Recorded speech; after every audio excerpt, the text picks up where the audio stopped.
जय हिंद दोस्तों, जय हिंद बच्चों। ज्योग्राफी रैपिड रिवीजन की इस क्लास में एक बार फिर आपका स्वागत है। पिछली रिवीजन क्लास में हमने आपकी फर्स्ट बुक का चौथा चैप्टर मानव विकास वाला उसके कंसेप्ट को हमने अच्छी तरीके से तैयार कर लिया है। आज हम उसी मानव विकास के कंसेप्ट को भारत के संदर्भ में पढ़ेंगे। आपकी सेकंड बुक के तीसरे चैप्टर को आज हम तैयार कर रहे हैं, तो तैयार हो जाइएगा अच्छे से। इस टॉपिक को, इस चैप्टर को हम एक एक नंबर के हिसाब से अच्छे से तैयार है वो आज कर लेंगे। और मानव विकास के जो भी कंसेप्ट होते हैं उन सभी के आधार पर जो जो प्रश्न बन सकते हैं इस चैप्टर के अंदर, उसको आज हम तैयार कर रहे हैं। हम बात कर चुके थे भी मानव विकास क्या है। मानव विकास एक प्रोसेस होता है, एक प्रक्रिया होती है जिसमें हमने बात की थी भी इसमें स्वतंत्रता की वृद्धि की बात आती है, इसमें जो अवसर होते हैं, जो विकल्प होते हैं उनकी वृद्धि की बात आती है, और इसके साथ साथ शिक्षा, स्वास्थ्य और संसाधनों तक पहुंच के अवसरों के अंदर सारी जो वृद्धि की प्रक्रिया होती है वो सब इसके अंदर शामिल रहती है। तो सबसे प्यारा प्रश्न बनता है भी भारत के अंदर मानव विकास की रिपोर्ट है वो कौन तैयार करता है। तो ध्यान रखिएगा, पहले करता था योजना आयोग और आज करता है नीति आयोग, क्योंकि योजना आयोग के स्थान पर भारत में अब क्या आ गया है, नीति आयोग आ गया है। तो नीति आयोग की स्थापना कब हुई, कमेंट बॉक्स में कमेंट करके जरूर बताइएगा। ध्यान रखिएगा, विश्व के सभी देशों का जो मानव विकास का जो रिपोर्ट है उसको प्रकाशन करता है वो है यूएनडीपी, जबकि भारत के अंदर भारत के राज्यों के विकास की रिपोर्ट कौन तैयार करता है, पहले योजना आयोग और अब नीति आयोग करता है। 2011 के आंकड़े अपने सिलेबस के अंदर है, तो उसके हिसाब से बात करें भी भारत के किस राज्य का मानव विकास सूचकांक सबसे अधिक है यानी उच्चतम कोटि का है, तो वो आता है केरल। ध्यान रखिएगा, भारत के केरल राज्य का मानव विकास सूचकांक है वो सबसे ज्यादा है, क्योंकि यहां पर लगभग 100% साक्षरता है वो पाई जाती है। और उसके बाद में आता है भी मिनिमम मानव विकास है वो भारत के किस राज्य का है, तो ध्यान रखिएगा वो है छत्तीसगढ़ और इसका स्थान 23वां है।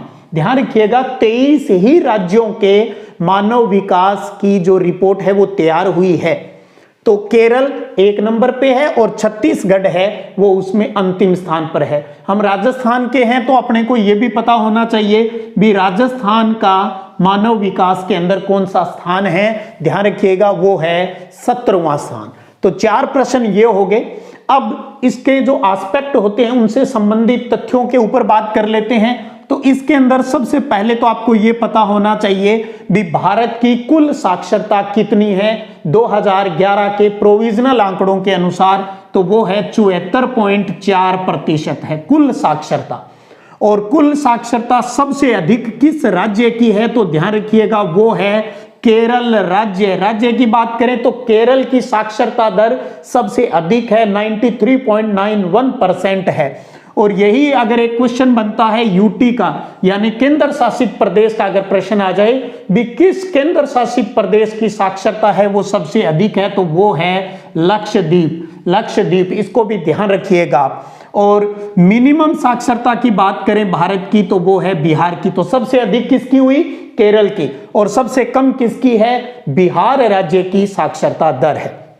इसके बाद आती है महिला साक्षरता की बात। भारत के अंदर महिला साक्षरता कितनी है, तो वो है 65.46%। और महिला साक्षरता की दर के हिसाब से बात करें तो सबसे अधिक महिला साक्षरता केरल, कुल साक्षरता भी सबसे अधिक केरल की और साक्षरता केरल की, और महिला साक्षरता भी सबसे अधिक है वो केरल राज्य की है।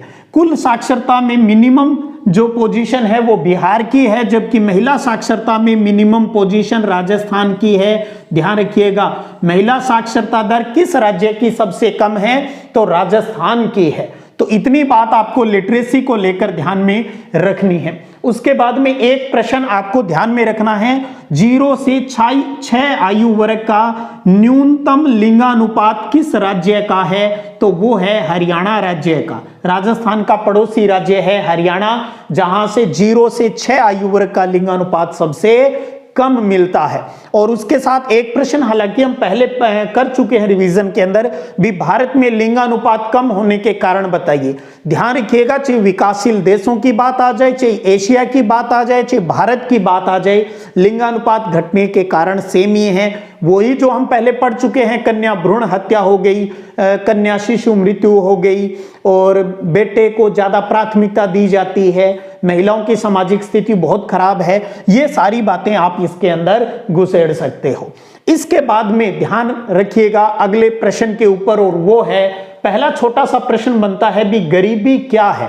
तो ध्यान रखिएगा, गरीबी है वंचित रहने की अवस्था, यानी इसका मतलब उसको वो चीज नहीं मिल रही है, तो वंचित रहने की अवस्था को ही गरीबी कहा जाता है। और भारत के अंदर गरीबी का जो प्रमुख कारण है वो है अनियंत्रित बेरोजगारी।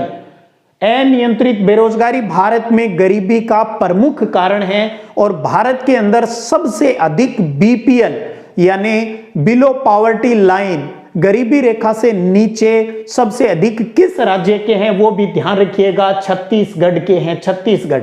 अब यहां हमने मानव विकास का जो आंकड़े पढ़े स्टार्टिंग में भी, सबसे अधिक जो मानव विकास है वो किस राज्य का है? वो केरल का है। क्यों? क्योंकि यहाँ पर लिटरेसी रेट बहुत ज्यादा है, कुल साक्षरता भी ज्यादा है, महिला साक्षरता भी ज्यादा है, और 0 से 6 आयु वर्ग का लिंगानुपात भी आपको केरल में ज्यादा मिलेगा, जबकि इसके अलावा सभी राज्यों का कम है।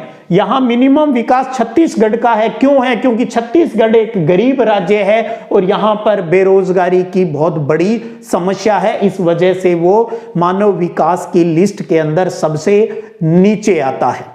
उसके बाद हम स्वास्थ्य की बात कर लें तो एक प्यारा सा प्रश्न बनता है कि स्वस्थ जीवन के 2 सूचक बताइए।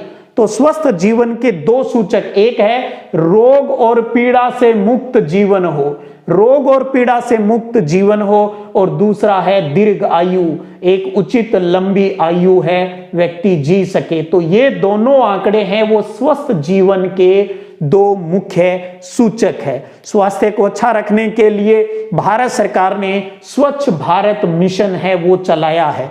तो आप कम से कम स्वच्छ भारत मिशन के 2 उद्देश्य है वो जरूर ध्यान रखिएगा भी, किन उद्देश्यों की प्राप्ति के लिए स्वच्छ भारत मिशन को चलाया गया है। चलिए बात कर लेते हैं इसके ऊपर भी कुछ। पहला है कि देश को खुले में शौच से मुक्त करना, खुले में कोई लोटा लेकर नहीं जाए खेतों में, और ठोस कचरे का वैज्ञानिक ढंग से प्रबंधन करना, यह प्रमुख उद्देश्य है। और दूसरा, भारत के सभी लोगों को स्वच्छ पेयजल है वो उसको प्राप्त हो सके। तीसरा है अपरंपरागत, गौर कीजिएगा, अपरंपरागत ऊर्जा स्रोत जैसे सौर ऊर्जा हो गई, पवन ऊर्जा हो गई, इसको बढ़ावा देना चाहिए ज्यादा से ज्यादा। और इसके अलावा प्रदूषण को कम करने के लिए घरों में चूल्हों के स्थान पर, जो लकड़ी वाले चूल्हे हम जलाते हैं उनके स्थान पर एलपीजी वाले गैस सिलेंडर है वो उपलब्ध करवाने चाहिए। तो इन उद्देश्यों की पूर्ति के लिए भारत सरकार ने स्वच्छ भारत मिशन है वो चलाया है।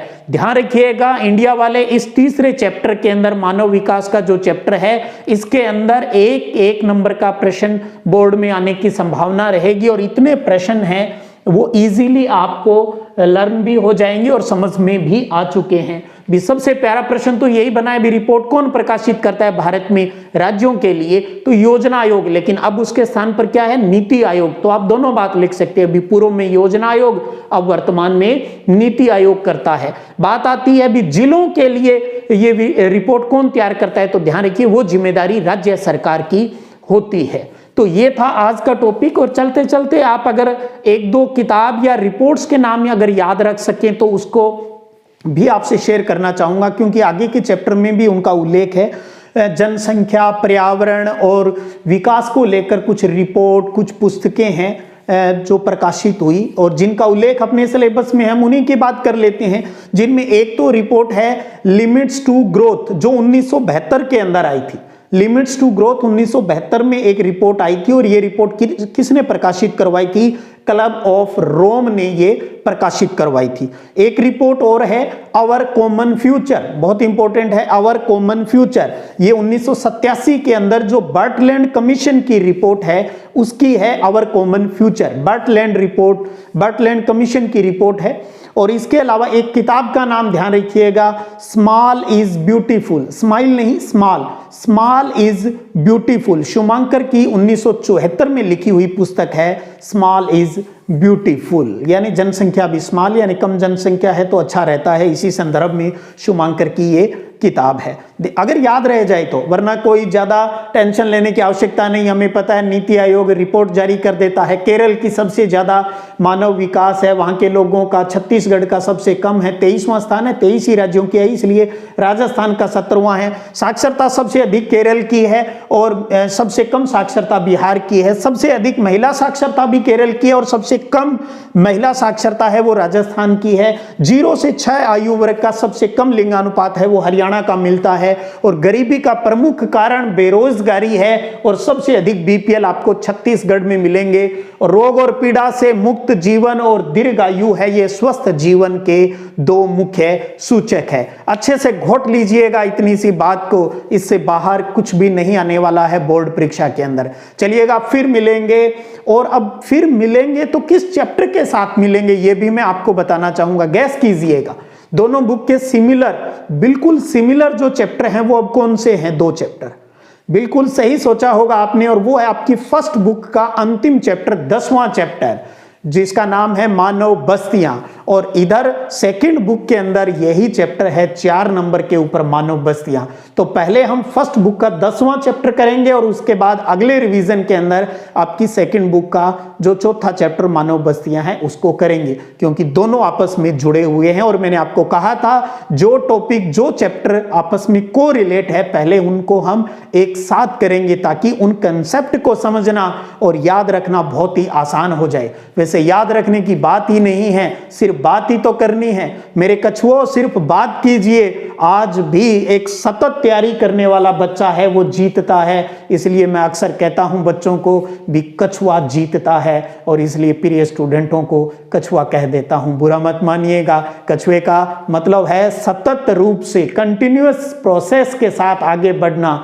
और अगर ये काम अगर आप ईमानदारी से करते हो तो आप अपने सपने सच कर लोगे, अब की बार 90 पार के मिशन को प्राप्त कर लोगे। चलिएगा फिर मिलेंगे, तब तक जय हिंद, जय भारत।